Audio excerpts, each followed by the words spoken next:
Madame, Monsieur, bonsoir et bienvenue dans Vision sur Canal Algérie. Les délais de dépôt des dossiers de candidature aux élections législatives du 12 juin prochain devaient prendre fin ce soir à minuit, mais il y a finalement eu une prolongation jusqu'au 27 et juste après, il y aura une période de recours pour les listes rejetées, à la suite de quoi partis politiques et candidats indépendants entreront dans une compétition électorale décrite par de nombreux observateurs comme une véritable épreuve pour l'ensemble de la classe politique et peut-être une belle occasion, une occasion réelle en tout cas pour opérer le changement souhaité. On reçoit pour en parler M. Hussein Salah, membre du bureau national du mouvement El Bina. Bonsoir. Bonsoir. Merci d'avoir accepté notre invitation. Merci pour l'invitation.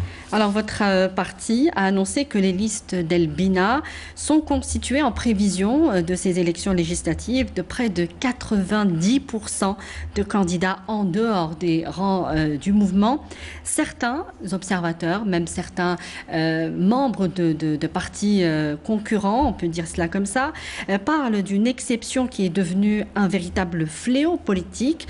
D'autres parlent d'une faillite de la classe politique ou une pratique qui se fait au détriment des cadres du parti en question. Qu'est-ce que vous répondez à cela, Monsieur Salah Hussein? Merci pour votre question, Madame Samia. D'abord, un grand salut à nos compatriotes et à vos téléspectateurs de Canal Algérie, surtout nos Algériens qui sont outre-mer et qu'on salue d'ici, parce qu'ils avaient l'habitude peut-être de passer le ramadan en Algérie. Le ramadan passé est celui-là, et cette année et l'année dernière, ils se sont trouvés bloqués. Donc on compatit avec eux et on ressent un peu ce qu'ils ressentent, puisqu'ils auraient bien aimé peut-être vivre l'ambiance de ramadan. Donc, sahaf tourkom et bon ramadan à toute cette frange de population et aussi aux Algériens en Algérie. Pour revenir à votre question, effectivement, notre parti avait déclaré qu'il allait ouvrir ses listes à l'élite nationale, qu'elle soit universitaire, jeunes, vieux, filles, garçons. On avait fait cette déclaration. Et pour nous, la raison derrière, c'était très simple. C'est que lors des élections présidentielles, où M. Abdelkader Bengrina a été classé deuxième candidat, donc le parti était la première mouvance partisane sur la scène. Donc on a eu plus d'un million 500 de voix. Nous savons que ces 1,5 million de voix ne sont pas des partisans du mouvement. C'est des citoyens algériens qui étaient convaincus par le message du parti, convaincus par le message du président, et ils ont adhéré à ce message, un message sincère, un message d'ouverture, un message de partenariat. C'est à eux que vous ouvrez les portes. Et voilà, du parti aujourd'hui. et ce n'est que justice faite, puisqu'on s'est dit, puisque ces gens-là ont voté pour le Bina alors qu'ils n'étaient pas membres du Bina, pourquoi ne pas leur ouvrir les portes d'El Bina et leur ouvrir les listes électorales et les laisser s'inscrire au sein d'El Bina. Pourquoi ce choix, M. Hussein Salah? C'est un choix qui est très judicieux, je vais vous dire. Parce qu'il va permettre à toute la population de participer à ces élections. Si quelqu'un est convaincu de vos idées, ça veut dire qu'il les partage avec vous. Pourquoi ne pas lui donner la chance de participer avec vous pour la construction de l'Algérie? Et c'est ça notre vision, c'est de laisser participer tout le monde à la construction de l'Algérie. Et quand on a fait ce choix, finalement c'était un très bon choix. Beaucoup d'élites algériennes a rejoint nos rangs, et c'est pas 90%, mais c'est plus du quart. Plus du quart, plus des trois quarts plutôt. Plus des trois quarts, plus de 73%, 75% qui ne sont pas anciens militants. Maintenant, ils deviennent militants d'office d'El Bina, mais c'est plus de 90% d'universitaires qui sont sur nos listes. C'est plus de 50% de jeunes qui sont sur nos listes. Donc, cette ouverture a permis justement à toutes ces franges de population de pouvoir peut-être participer à la politique algérienne pour la première fois. Mais il y a bien une différence entre électeurs et membres ou tout simplement politiciens. Il y a la formation du politicien aujourd'hui que vous ne pourrez pas prodiguer à ces candidats nouveaux qui entrent comme ça en masse dans votre parti. Et puis aussi, cette pratique va se faire à l'encontre des intérêts des cadres du mouvement El-Bina. Qu'est-ce que vous répondez à cela? Écoutez, cette décision d'abord n'est pas une décision qui vient de haut, c'est une décision qui vient de la base déjà. Nos cadres ne sont pas très, on va dire, ils veulent bien sûr participer, mais si on trouve au sein d'une localité des compétences qui sont meilleures que les nôtres, pourquoi ne pas en profiter? Compétences dans leur domaine respectif. Oui, mais qu'en est-il de la formation à la chose politique? D'autant que qu'est-ce qui vous garantit aujourd'hui qu'un électeur qui a voté pour le mouvement El-Bina va porter la couleur du mouvement et surtout les convictions et les principes fondateurs? Reste maintenant au mouvement El-Bina de les coacher. D'ici le 12. Bien sûr. C'est très court quand même, monsieur Hassan. Premièrement. Et de deux, n'oubliez pas que vous êtes en train de parler à l'élite nationale. Cette élite nationale, peut-être qu'elle a été mise en veille, elle n'a pas été mise en exergue à un certain moment, mais ça ne veut pas dire qu'elle n'est pas connaissante en politique. Moi, je pense que la société algérienne est très politisée. La société algérienne suit de très près tout ce qui se passe en politique algérienne. Il ne faut pas croire que la société algérienne, que le citoyen algérien est mineur en termes de politique. Bien au contraire. Sauf qu'il n'a pas eu l'occasion de faire entendre sa voix. Donc la formation pour vous est secondaire? Et certainement que... Non, elle n'est pas secondaire, elle est prioritaire. Mais certainement que ces gens-là avaient un avis politique. C'était des gens qui suivaient la politique de près. Celui qui n'est pas très en adéquation avec la politique ne va pas venir vous dire « inscrivez-moi sur vos listes électorales ». Il va vous dire « je viens pour être militant dans votre parti, mais ne me mettez pas sur la liste ». Mais celui qui vient pour aller sur la liste, c'est qu'il a quelque chose à dire, il a quelque chose à montrer. Donc, quelque part, il est déjà formé politiquement, bien qu'il n'a pas été formé par une école politique. Mais il a une certaine formation. Qu'est-ce que vous faites de la formation personnelle? C'est des gens qui sont, si on parle d'universitaires à plus de 90%, c'est l'élite nationale. Et vous allez être étonné lorsque vous verrez le contenu de ces listes-là. Vous allez trouver des sociologues, vous allez trouver des politiciens, vous allez trouver des techniciens, vous allez trouver des médecins, vous allez trouver des jeunes, des étudiants, vous allez trouver des femmes de toutes les franges, vous allez trouver des journalistes comme vous. Donc, ne me dites pas qu'un journaliste n'est pas politicien. Donc ça ne peut pas se faire. Ce n'est pas le même métier. Ce n'est pas le même métier, mais il a des idées politiques. Il a quand même, c'est peut-être qu'il n'a pas eu l'occasion de s'exprimer jusque-là. Il y a bien une différence entre avoir des idées ou une opinion sur un peu ce qui se passe en politique et passer à la pratique de la politique. Il y a une différence. Oui. D'où la formation dont parlent tous les partis aujourd'hui. Je suis entièrement d'accord avec vous. Nous, la formation dans le mouvement El-Bina, c'est un pilier essentiel. On n'a pas cessé de former nos jeunes depuis la création du parti en 2013. Oui. Si vous avez suivi un peu les meetings et les formations qui se passent, ça n'arrête pas au niveau national, ça n'arrête pas au niveau local ou régional. Mais d'ici le 12, par rapport à ces nouveaux candidats, vous allez partir... Il y a du coaching qui va se faire. Il y a du coaching qui va se faire pour les gens... accéléré. Voilà. Pour les gens qui ne sont pas encore... Pour les gens qui n'ont pas encore des repères. Oui. Et on est sûr que sur ces élites-là, c'est nous qui allons plus apprendre qu'eux. Donc, on leur fait confiance aussi. Très bien. Votre parti se présente comme la première force politique, vous venez un peu de le dire, la première force politique du pays, en raison du classement en deuxième place de son candidat aux dernières présidentielles. Est-ce que, par cette déclaration faite par le président Abdelkader Bengrina, vous insinuez qu'El-Bina va rafler la majorité dans la chambre basse du Parlement? Est-ce que c'est un peu une conviction?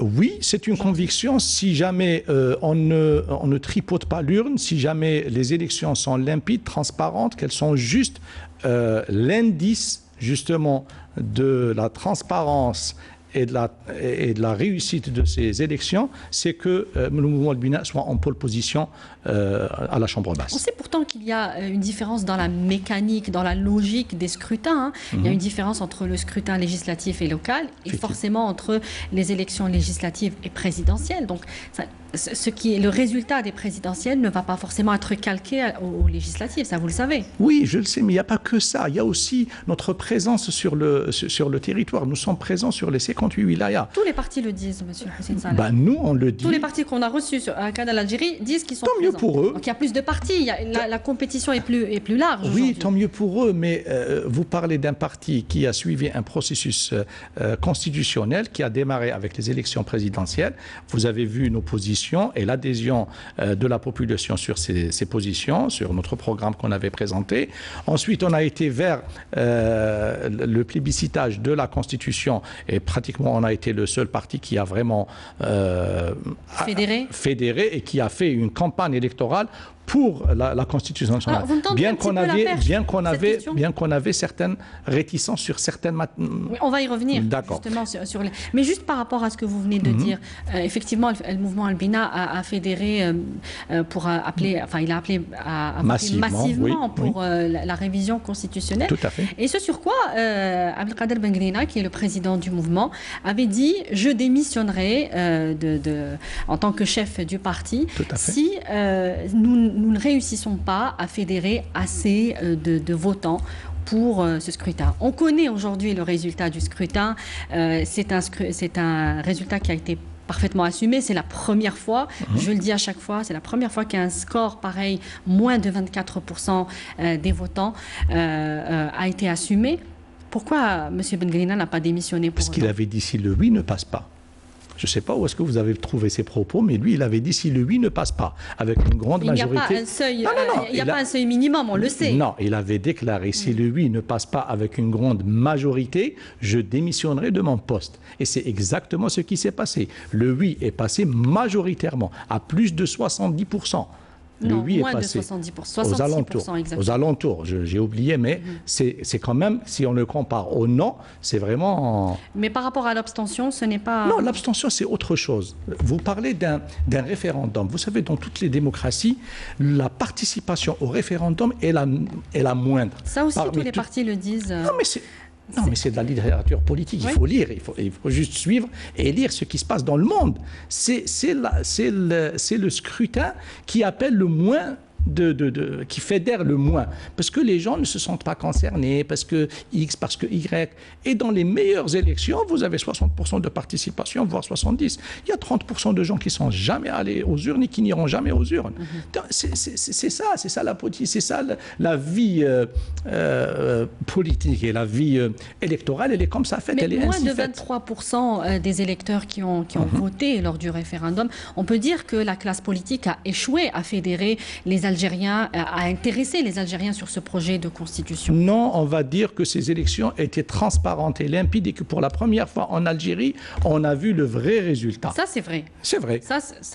Mais ce n'est pas le même paramètre dont je vous parle. Il y a beaucoup de gens qui n'ont pas compris cette constitution et qui ont été faire une campagne contre cette constitution, la traitant de tous les maux.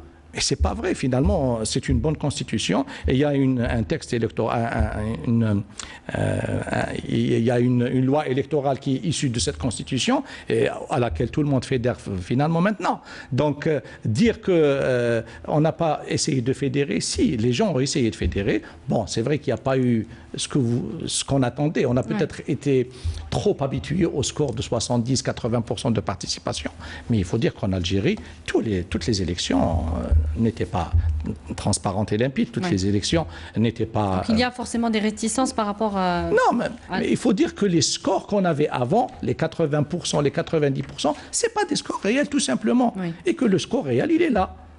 Alors pour revenir, on va revenir aux réticences que le mouvement El-Bina a formulées en direction de la loi fondamentale, parce que ça identifie un petit peu les positions aujourd'hui et l'identité de votre parti. Mais on va revenir à ces prochaines législatives, puisqu'El-Bina ne va pas affronter seul le verdict de l'urne le 12 juin prochain. Et il a annoncé qu'il y aura une alliance électorale. C'est l'annonce de votre président. Est-ce que vous pouvez nous en dire déjà un peu plus? Une alliance électorale pour aller à ces législatives et qui se prolongera dans le Parlement plus tard. Non, on a parlé d'une alliance post-électorale et non pas d'une alliance électorale. C'est-à-dire que les élections vont se faire le plus normalement du monde et après les résultats, après avoir siégé au Parlement, lorsqu'il s'agira de constituer le gouvernement, là on pourra aller vers une alliance. Et dans notre alliance, nous pensons aux gens qui sont dans le même couloir que nous. C'est-à-dire les gens qui sont dans le processus constitutionnel, les gens nationalistes, conservateurs, qui partagent un peu les mêmes idées que nous. Certainement qu'on diverge sur certains points, mais on converge sur beaucoup de points. Et c'est ces partis-là avec lesquels nous allons pouvoir faire une alliance. Même si nous obtenons, je vais vous dire peut-être un scoop là, même si nous obtenons une majorité qui nous permette de faire le gouvernement et de constituer le gouvernement tout seul, nous n'allons pas le faire. Pourquoi ? Pourquoi ? Parce que justement, nous ne croyons pas en l'homme providentiel. Nous croyons à ce que l'Algérie ne peut être construite par une seule ou par un seul parti, une seule personne, mais par l'ensemble des Algériens. Donc nous voulons appeler tout le monde à participer à cette Algérie nouvelle que nous voulons tous. Et nous ne pouvons pas le faire tout seul, même si nous avons une large majorité, et une majorité qui nous permet de le faire, mais on ne va pas le faire. On va demander aux gens d'adhérer avec nous, et on va leur proposer d'être nos partenaires dans la constitution du gouvernement. Quels sont les partis, j'imagine que vous êtes déjà en une forme de négociation, voilà. Non, on n'est pas encore. On a entamé aucune négociation pour le moment, mais je vous dis, c'est les partis qui ont depuis le début embrassé le processus constitutionnel, donc ont été pour le processus constitutionnel et non pas contre, à toutes les étapes, donc présidentielle, référendum, etc. Et bien sûr, qui partagent avec nous la majorité des idées ou certaines idées, voire le respect de la loi fondamentale, donc de la Constitution, voire les constantes nationales, donc des partis qui ne sont pas contre les constantes nationales ou qui ne veulent pas revoir les constantes nationales. On n'a pas encore identifié tout à fait les critères de ce que va être cette coalition, mais nous sommes ouverts à cette coalition et nous allons demander que cette coalition se fasse. Avec des partis d'obédience islamiste notamment ? Avec des partis... Sachant qu'il n'y a jamais eu vraiment une coalition avec ces partis-là, il n'y a jamais eu vraiment d'entente. Je ne pense pas que les partis d'obédience islamique aient été dans le processus constitutionnel depuis le départ. Pourquoi vous posez ce critère aujourd'hui ? Ce critère de la constitutionnalité Parce que pour nous, c'est important. Ce processus a permis à l'Algérie, dans un moment critique, d'être sauvée de la faillite. C'est vrai qu'on a trop longtemps crié au loup en Algérie, qui au moment venu, vraiment les gens n'ont pas cru, parce qu'on a trop crié à tort au loup. Mais c'est vrai que l'Algérie est passée par une passe très difficile, l'Algérie passe encore par des périodes difficiles, nous avons des risques un peu sur les alentours du territoire algérien, donc ce qu'on appelle nous l'espace vital de l'Algérie. Vous voyez un peu ce qui se passe à l'est de l'Algérie, au sud de l'Algérie, à l'ouest de l'Algérie. Aux frontières. Donc tout ce qui est autour, ajouter à ça la crise économique, ajouter à ça la crise sanitaire, donc tout ça n'est pas en faveur de l'Algérie. Donc si on devait éliminer les partis qui vont boycotter, qui ont choisi de boycotter ces législatives, ceux qui ont appelé à une voie autre que la voie constitutionnelle, il vous reste les partis, les anciens partis loyalistes ou les partis loyalistes de l'ancien système. C'est avec eux que vous allez on verra, éventuellement... Ce n'est pas exclu en tout cas. Ce n'est pas exclu et il n'y a pas que ça. Vous oubliez qu'il y aura aussi des indépendants au Parlement. Oui. Donc, il n'y a pas que ça. On parle des partis politiques. On verra. Oui. Pourquoi mettre la charrue avant les bœufs? On va voir les résultats des élections et on verra le nouveau échiquier politique, qu'est-ce que ça va donner. Et là, on décidera. Donc, le parti Bina n'est pas contre de faire une alliance parlementaire avec d'anciens partis loyalistes tels que le FLN, le RND, on va voir. TAJ. On va voir. Est-ce qu'ils seront sous l'hémicycle? Qu'est-ce que vous en pensez? Est-ce qu'ils seront présents? C'est une décision trop précoce pour le moment. Selon vous, selon vos observations? On n'a pas encore décidé. C'est pas Salah Hussein qui va décider de ça. Non, pas décider, selon votre avis, M. Salah Hussein. Ce sont des partis qui ont de fortes bases, notamment pour le FLN et le RND, on peut le dire. Ce sont des partis qui ont des bases militantes très importantes à travers tout le territoire national. C'est ce qui reste un peu leur force aujourd'hui. Ce sont des partis qui ont surtout profité de l'ancien système. Évidemment. Qui a dopé les urnes pour eux. Évidemment. Oui, c'est ce qu'on Mais vous n'êtes pas contre une alliance avec ces partis-là? On est contre aucune alliance. Nous, on est ouvert à toutes les alliances. Je vous le dis maintenant. Et là, toutes les alliances qui pourront réussir à faire sortir l'Algérie de sa crise économique, de sa crise sanitaire, seront les bienvenues. Bien sûr, sous des conditions. Mais on n'exclut pas cette alliance. Bien au contraire, nous n'irons pas, je vous le dis, je vous le répète, nous n'irons pas à la constitution d'un gouvernement tout seul. Parce qu'on est certain que l'Algérie ne peut pas être façonnée par une seule main, mais qu'il faut plusieurs mains. Particulièrement en ce moment, certainement avec les crises multiformes. Oui. Pas que, mais il faut aussi profiter de toutes les compétences qu'il y a en Algérie. Je pense que les partis politiques, cette fois-ci, lorsqu'ils ont présenté leur liste, ont quand même compris la leçon. Je pense qu'ils ont présenté quelques grosses pointures pour une fois, j'espère, puisque la liste est ouverte, ce n'est plus la liste fermée qu'il y avait. Oui. Donc la liste ouverte permet de cocher les personnes, il n'y a plus de tête de liste, donc on ne peut plus traficoter sur ça. Oui. Donc du coup, je pense que les partis qui ont participé à l'élection législative ont quand même su choisir cette fois-ci leur candidat. Pourquoi ne pas profiter de ces compétences? On va revenir, je vous le disais tout à l'heure, aux critiques émises par Al-Bina sur certains articles de la Constitution qui a été donc promulguée après le référendum. Parmi les critiques les plus virulentes qu'a formulées Al-Bina lors de cette révision constitutionnelle, c'est le caractère intangible de la constitutionnalisation du tamazight comme langue nationale et officielle. Alors, est-ce qu'Al-Bina se place aujourd'hui contre la diversité identitaire et culturelle dans notre pays? Bien au contraire, nos propos ont été mal interprétés. Nous sommes tous des Amazirs, qu'on le veuille ou pas. Nous sommes des musulmans, nous avons une langue arabe, nous avons des dialectes tamazight, nous n'en faut pas une langue tamazight. Vous avez 17 dialectes en Algérie. Comment allez-vous pouvoir faire une langue avec ça? Si on peut faire une langue avec ça, autant. Si on peut l'écrire, ok. Mais pour le moment, il est inconcevable de parler d'une langue amazirt parce que le dialecte qui est parlé à Tizi Ouzou ne sera pas compris à Hagar, ne sera pas compris au montagne de Temouchent. Mais il y a un travail, il y a une académie du tamazirt, il y a au commissariat, il y a un travail qui se fait en amont. Ok, très bien, qu'on avance sur ce travail. Et le jour où on verra ces dialectes, où on verra ces dialectes regroupés sous l'enceinte d'une même langue écrite et non pas seulement verbale, parce qu'on parle de dialecte verbal, on ne peut pas l'écrire pour le moment. Et le jour où on décidera avec quoi on va l'écrire, quelles lettres on va choisir, est-ce que les lettres latines, est-ce que les lettres arabes, est-ce que qu'est-ce qu'on va choisir comme... Donc tout ça c'est en étude, c'est en ébullition.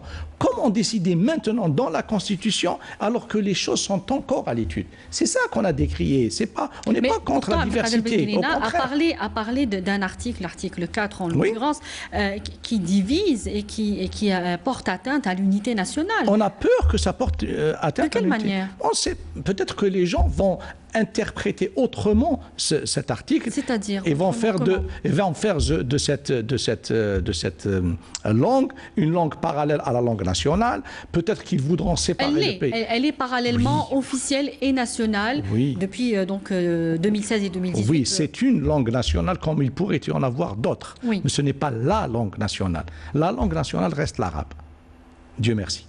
Pourquoi dans des pays où l'on a constitutionnalisé plusieurs langues, même jusqu'à une cinquantaine ou même plus, ce modèle a tout à fait fonctionné. On a respecté, d'une manière symbolique ces sensibilités au niveau dialectal des populations de certains pays. Pourquoi en Algérie ce serait pas possible? Encore une fois, on n'est pas contre ces dialectes, bien au contraire. Bien au contraire, j'irai plus loin. Dans notre programme électoral et dans notre programme économique, nous allons vers le développement du tourisme et le développement du tourisme local et le développement des cultures locales. Et qui dit culture locale dit dialecte local. Et c'est ça qui va faire émerger l'Algérie parce que nous avons beaucoup de potentialités. Mais vous n'allez pas trouver un Allemand qui fera ces écrits ou ces réunions avec une autre langue que la langue allemande officielle, bien qu'il y ait enseigner plusieurs dialectes en Allemagne. Pareillement en France, pareillement en Angleterre, pareillement, vous allez où vous voulez. Il n'y a qu'une seule langue, c'est la langue nationale. Et pour vous dire, chez nous, le problème n'est pas avec la majorité. Le problème est avec une autre langue qui n'est ni nationale ni rien du tout et avec laquelle encore nos écrits officiels le français, sont vous voulez dire. Je parle du français, bien sûr.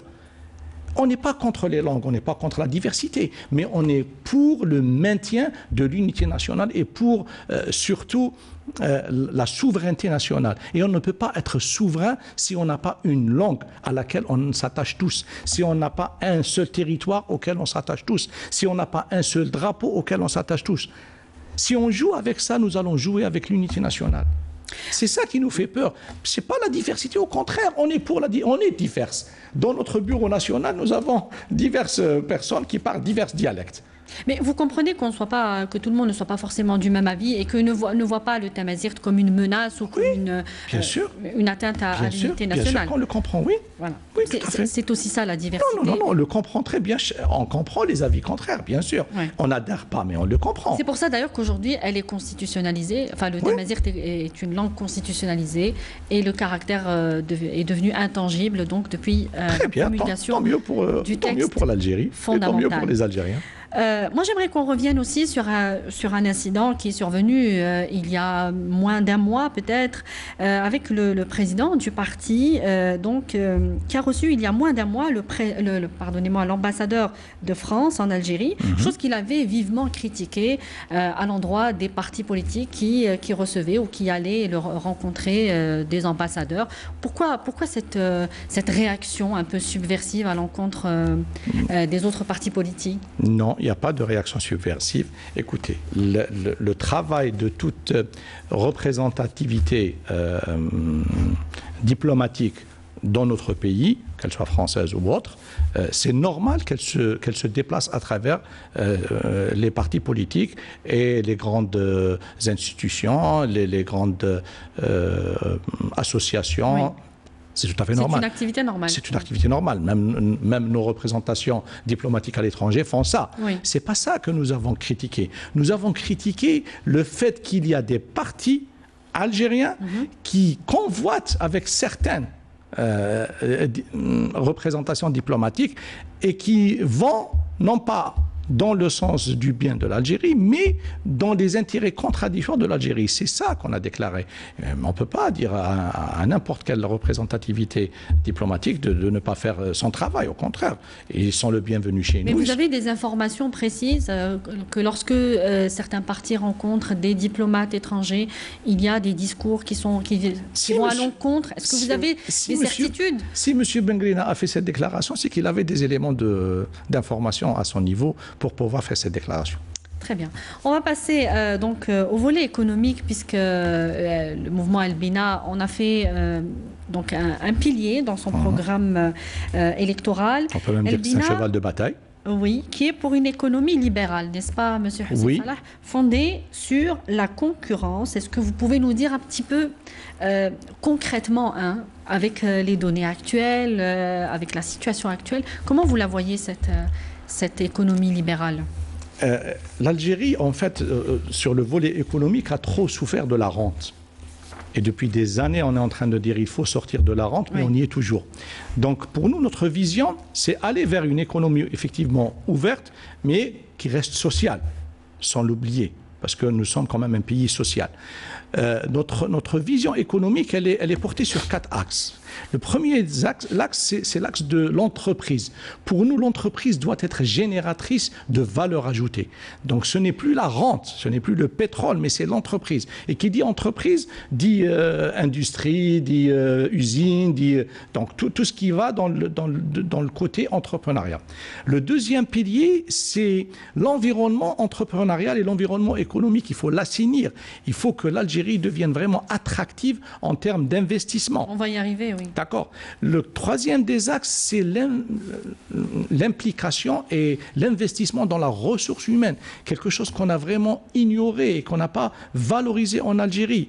Et quand bien même nous avons, ça fait des années qu'on parle de ça, Ça fait des dizaines d'années qu'on parle de ça, mais on a toujours une saignée de matière grise. Nous avons toujours une saignée de nos élites vers l'étranger. C'est dommage. Et bien sûr, le quatrième pilier, c'est des politiques sectorielles dans des secteurs stratégiques. Et pour nous, les secteurs stratégiques, c'est l'agronomie, c'est un secteur stratégique, c'est la numérisation, c'est un secteur stratégique, c'est le tourisme, c'est un secteur stratégique, j'en oublie, c'est aussi la numérisation, on l'a dit, mais la digitalisation aussi. Donc pour nous, il y a des secteurs qui sont stratégiques et sur lesquels il faut mettre tous les efforts et les faire passer en premier. Mais comment vous comptez aller justement vers ce libéralisme économique avec la crise économique actuelle? On le sait, tous les voyants sont tout rouges et à laquelle se sont greffés aujourd'hui des paramètres nouveaux, ceux de la pandémie sanitaire, qui n'a pas épargné notamment le tissu industriel dont vous parlez. Les entreprises sont beaucoup en dépôt de bilan, cessation de paiement, pour certaines compressions budgétaires. Dans une économie libérale, on le sait, l'État doit intervenir en dernier recours, hein, alors qu'aujourd'hui, l'État est plébiscité d'un peu partout pour aider ces entreprises à se remettre debout. Alors, d'abord, en parlant de pandémie, on espère que cette pandémie soit en déclin en Algérie et qu'on est en train de sortir de cette crise sanitaire. Alors qu'il y a probablement une troisième vague qui s'annonce. Hein, espérons qu'on ne sera pas touché. On croise les doigts, mais vu les restrictions sanitaires qui ont été faites, les décisions courageuses de l'Algérie de fermer son ciel et de fermer tout transport aérien, je pense que c'est des décisions sages qui ont pu protéger la population vu le système sanitaire que nous avons. Oui. Donc, fragile. Voilà, fragile. Donc on va dire alhamdoulilah pour le moment. Donc pour nous, effectivement, il ne s'agit pas de laisser l'État conduire tout. Non, l'État restera dans des secteurs stratégiques pour nous.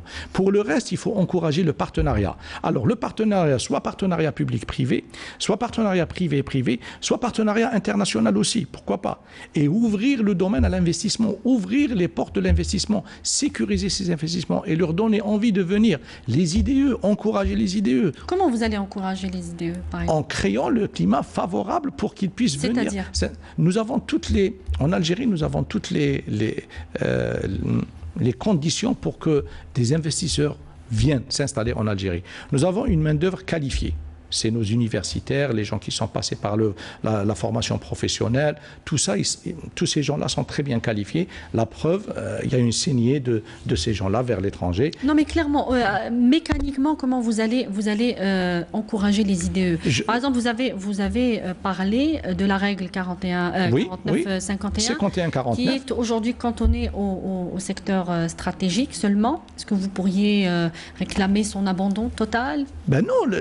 Vous avez dit cette loi ne nous a rien apporté. Effectivement, cette loi ne nous a rien apporté. Du moins, on n'a pas vu, durant ces 20 ans, on n'a pas vu son impact. Ses apports. Si elle avait été... Selon nous, bien sûr, ça reste. Nous avons des experts en ce domaine. Et c'est eux qui nous donnent ces résultats. Mais pour nous, l'essentiel, c'est de laisser libre cours à l'entrepreneuriat, qu'il soit petit, moyen ou grand.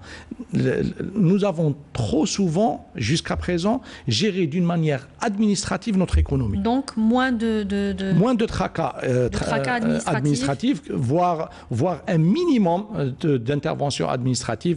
On a parlé de guichet unique pour tout ce qui est d'investissement étranger. On a parlé de zones franches en Algérie. On a parlé de transition énergétique aussi, parce qu'il faut savoir que...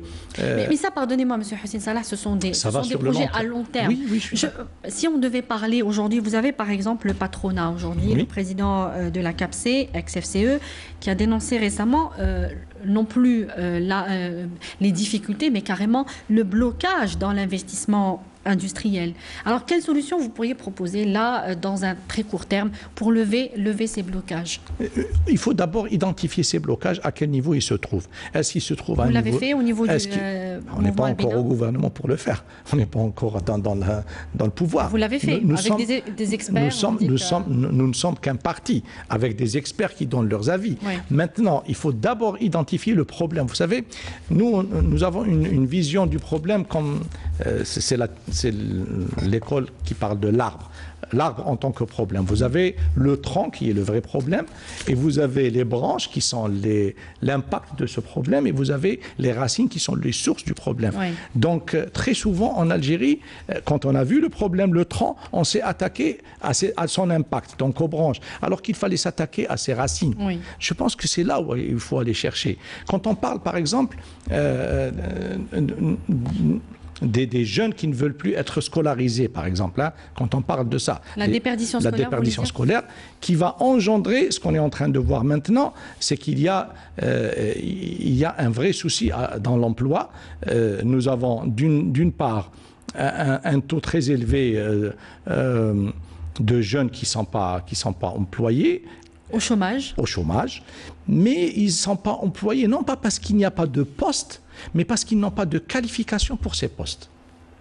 Il y a pas mal d'entreprises qui ouvrent le recrutement, mais qui n'arrivent pas à trouver de compétences pour combler ces postes-là. Et ça, c'est un souci, c'est un grand souci. Y compris parmi les jeunes diplômés, c'est ce que vous voulez dire? Non, je ne parle pas des jeunes diplômés, je parle de beaucoup de jeunes qui ont quitté le cursus scolaire trop tôt. Mais quand même, ils font partie de ces gens-là qui sont dans le chômage, de ces 1 500 000 chômeurs. Peut-être que c'est le taux le plus élevé. Donc, si on voit le problème du chômage en tant que problème, c'est vrai qu'il y a un problème. Mais si on va aux sources, les sources, c'est pas parce qu'il n'y a pas de poste, mais c'est peut-être parce que ces chômeurs-là n'ont pas les qualifications qu'il faut. Pourquoi? Parce qu'ils ont quitté l'école trop tôt. Et pourquoi ils ont quitté l'école trop tôt? C'est là où il faut intervenir. C'est là où il faut. Si on intervient là, à l'école. Par exemple, j'ai donné juste l'exemple du chômage. Mais ça, ce sont des constats un peu généralistes. Excusez-moi, monsieur Salah Hussein. Si on devait être dans le spécifique, parce que vous êtes un parti qui pourrait entrer dans un mois. Le gouvernement, dans un mois, oui, effectivement. Au gouvernement et qui devra poser certaines solutions. Oui. Vous êtes un parti quand même assez structuré pour avoir des clés en main aujourd'hui.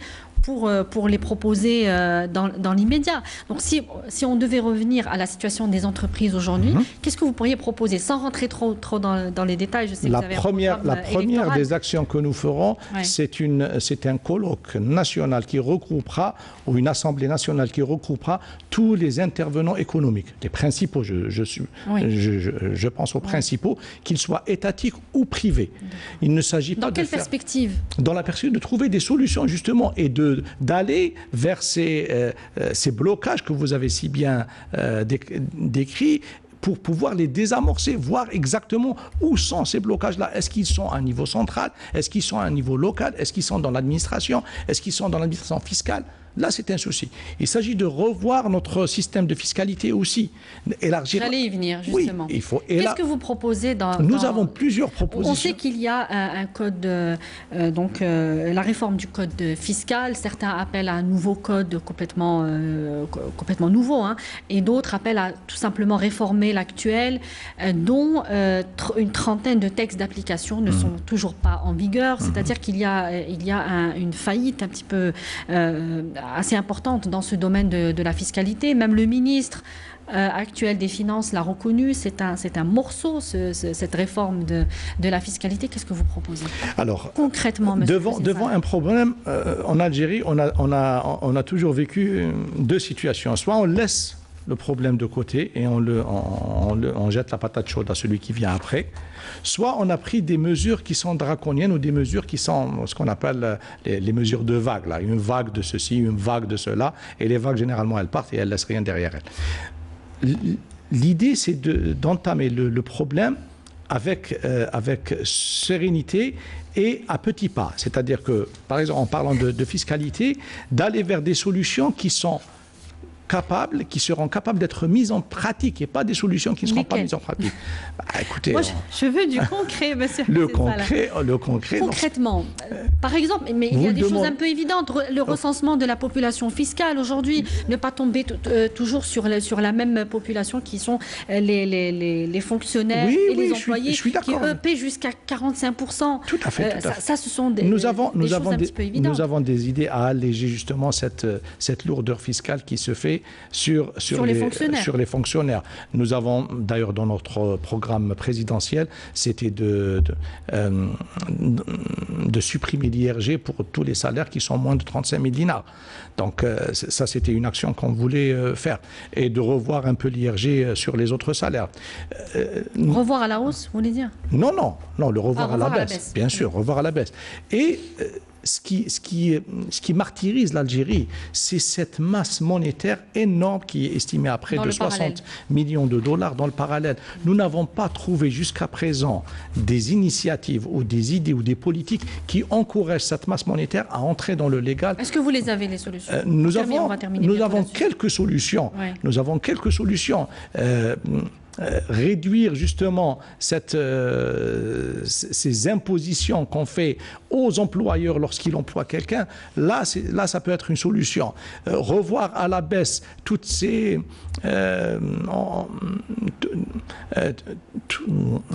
taxes qu'on met sur taxes de valeur ajoutée, la TPA, revoir un peu toutes ces taxes et essayer de financer l'État autrement.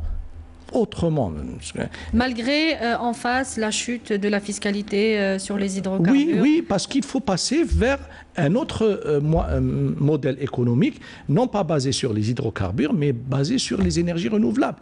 Et là, nous avons beaucoup de potentiel et c'est quelque chose qu'on peut lancer dans l'immédiat et c'est quelque chose qui peut être très rentable pour l'Algérie. Ça fait partie des secteurs stratégiques pour vous à développer. Oui, la transition énergétique fait partie de nos secteurs stratégiques. Puisque si on parle même à l'international, vous avez deux grands défis.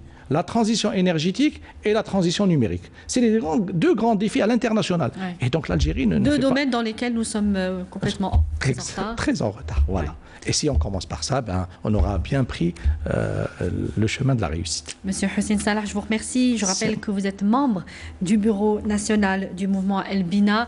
Merci d'avoir répondu à nos questions. Merci de m'avoir invité et Sahaf Tourkom à tout le monde.